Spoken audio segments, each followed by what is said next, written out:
The university library night. Most people think libraries are peaceful.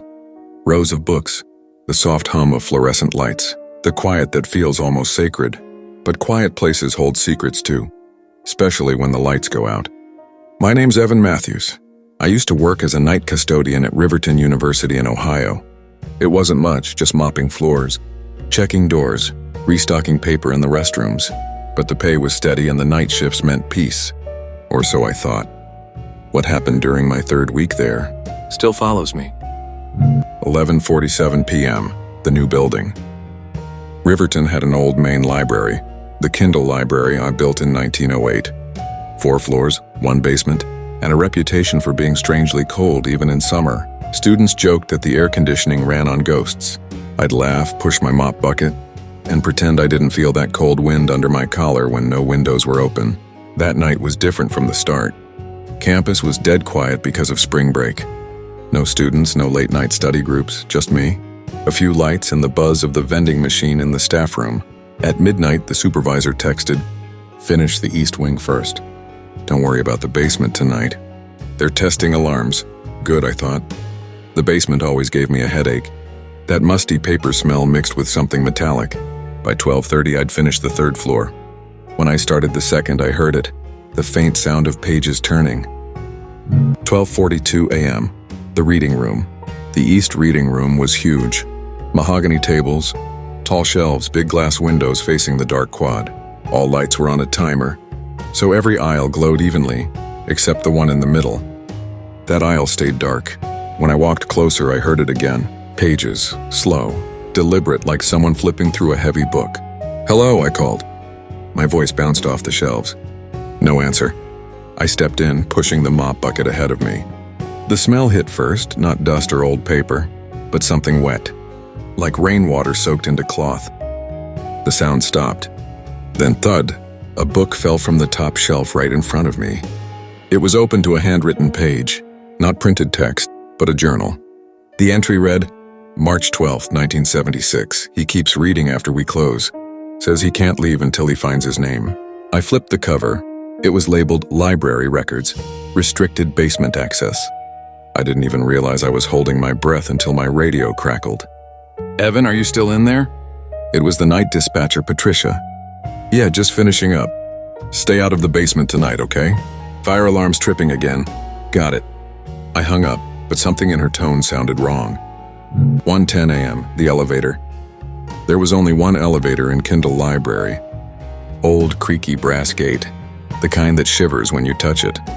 When I rolled my cart past, the elevator dinged. Nobody had called it. The doors slid open, and the inside light flickered. For half a second, I swore I saw a man standing there, tall, wearing a gray cardigan, face blurred like motion blur in a photo. Then darkness. I backed away, pressed the close button, and heard the gate slam shut on its own. When I checked the panel later, the elevator log showed it had gone down to the basement at 1:13 a.m. 1:33 a.m., the staff room. I tried to shake it off, ate a granola bar, poured some coffee, scrolled through my phone. The signal kept cutting out. Then my phone lit up with a notification. Riverton Library Basement Camera 1, motion detected. It was the campus security app. I wasn't even logged in, but somehow the feed played. Static filled the screen for a moment, then a frame appeared. The basement, rows of metal shelves, dim light bulbs swinging, and someone standing in the middle aisle. A man in a gray cardigan holding an open book. He turned slowly toward the camera, and his face was just a blur of static white. I dropped my phone. "You're on 40 a.m., the voice under the floor. The floorboards of Kindle Library are thin. You can hear the basement vents breathing sometimes. But that night it sounded like someone was talking beneath me. I knelt and pressed my ear to the floor. "Find it for me, please." The book. The voice was soft like air leaking through the wood, then a faint tapping, like nails or fingers on the underside of the floor, right beneath where I was kneeling. I stood up so fast my bucket spilled dirty water across the floor. It seeped through the cracks, and from the dark below, I swear I heard a wet inhale. 3 a.m. and the lights go out. The entire 2nd floor blinked black. Every bulb gone. Only the exit sign glowed red. I heard footsteps in the distance, slow, measured, like someone walking barefoot on the wood. They stopped when I breathed.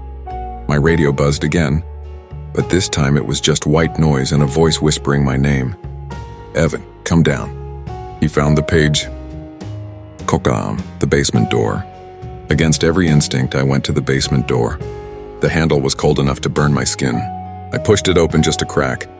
The air that came out smelled like old ink and rot. One light flickered at the bottom of the stairs. Under it stood that same gray cardigan figure. He was holding the journal I'd found upstairs. He looked up and said, "It's your turn to write the next entry." I slammed the door and ran. 2:40 a.m., the final page. When I reached the front desk, my mop bucket was already there. It had rolled across 3 rooms by itself. Inside was the journal, but it was open to a new page that hadn't been there before. It read, March 12, 2024, Evan Matthews kept the library clean. He never left. He's still turning pages. Ink still wet. That's when the building alarms finally went off. Campus police found me outside sitting on the steps covered in dust and ink. When they checked the security footage, I was never seen on camera after 1:13 a.m., just the elevator doors closing. The motel room that checked itself in. They always said motels remember things. The smell of old cigarettes. The sound of rain dripping through broken gutters. The ghosts of people who came and never really left. My name's Lisa, and for 5 years, I worked the night shift at the Sunset Pines Motel, just off Highway 81 in Oklahoma. It wasn't glamorous, on 6 rooms, flickering neon sign, and a vending machine that hadn't worked since the 90s. But it was quiet. That's what I wanted. After my divorce, I needed quiet. A job where no one asked questions. And Sunset Pines had plenty of that. First, the routine. Every night was the same. I'd check in truckers, couples passing through, and sometimes the occasional old man who didn't want to go home. Around 2 a.m., the highway would empty, and the only sound left was the buzz of the neon sign outside. That's when I'd make myself a cup of instant coffee, sit behind the counter, and flip through the logbook. But one night, and the logbook flipped itself. I know how that sounds, but it's true. It was a Thursday night, early September, still warm enough that the crickets sang loud outside.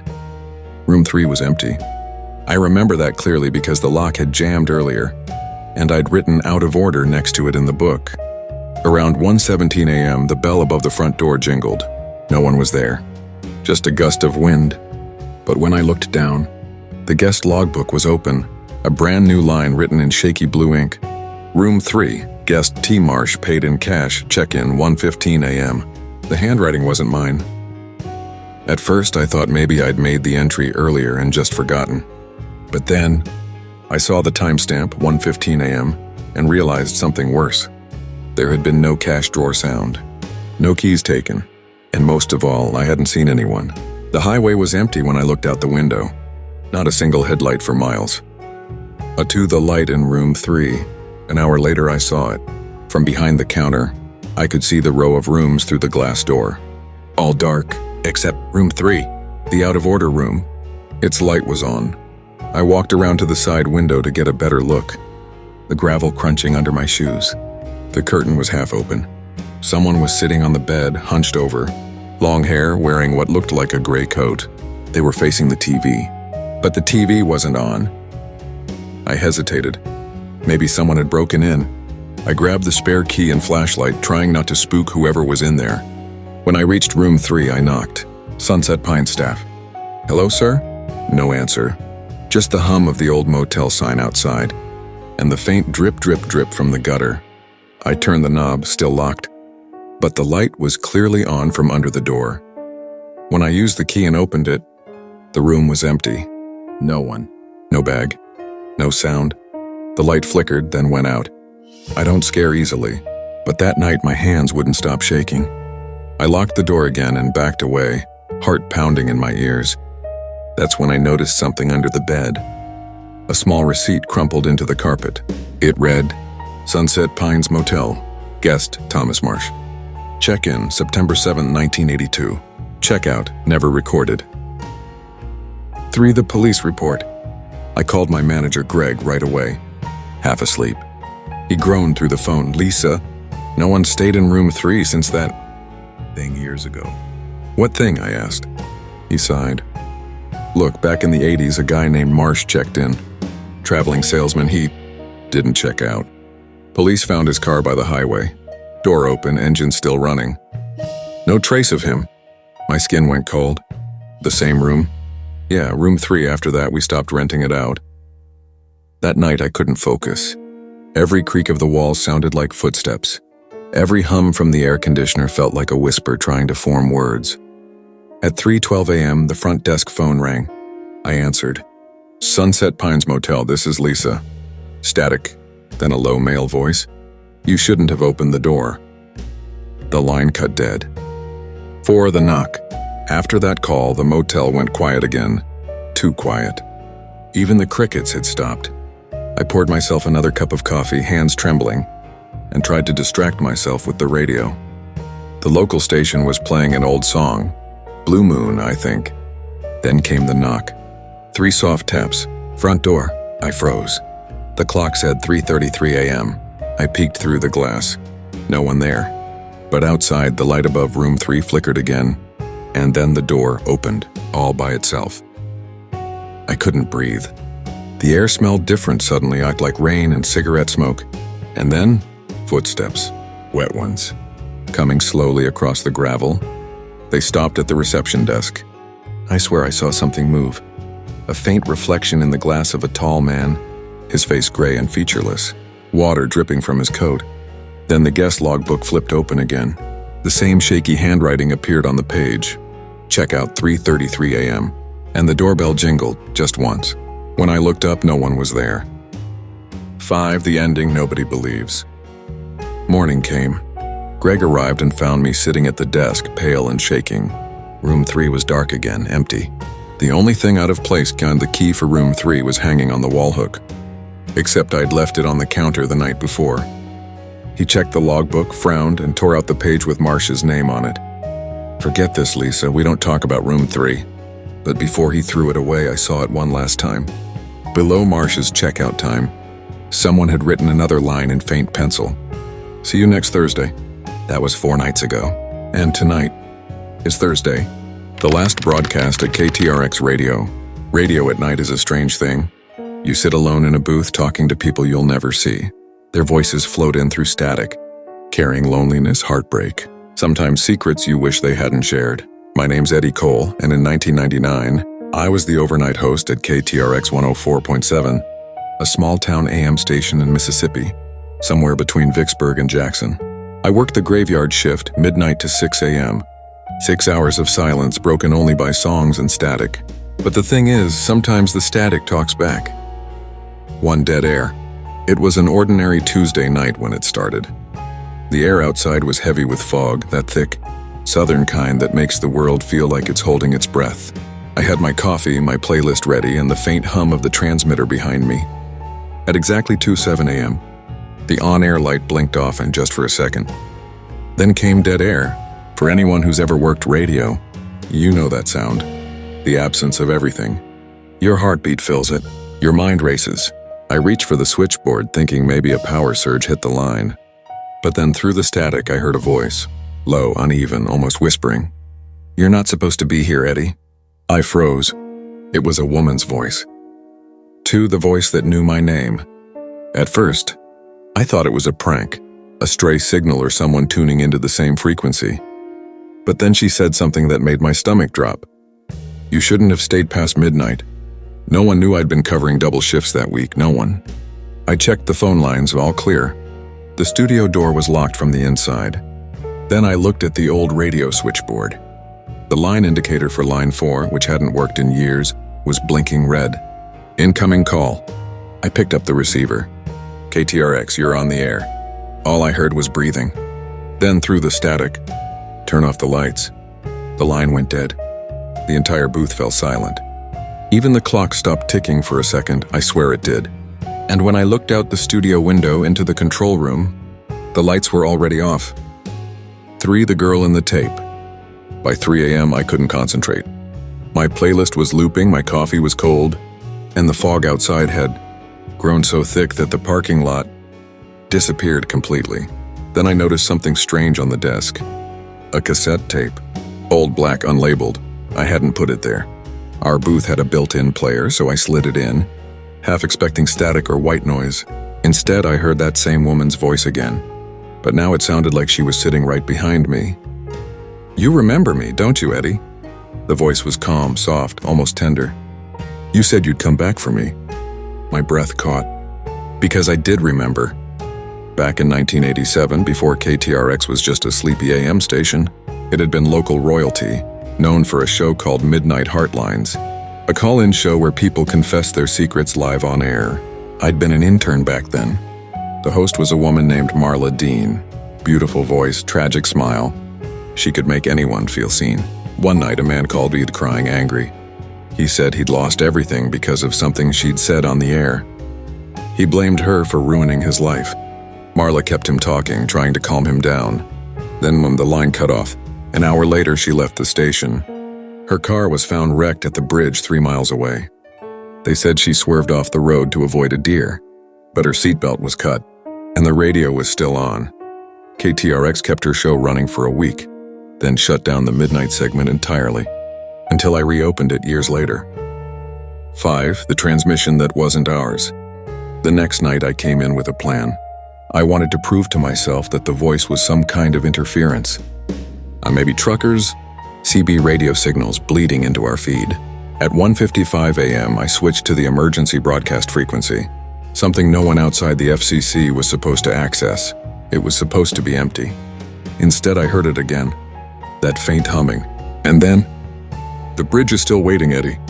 I ripped off the headset. The words repeated again, but this time through the speakers. "Live on air." The phone rang instantly.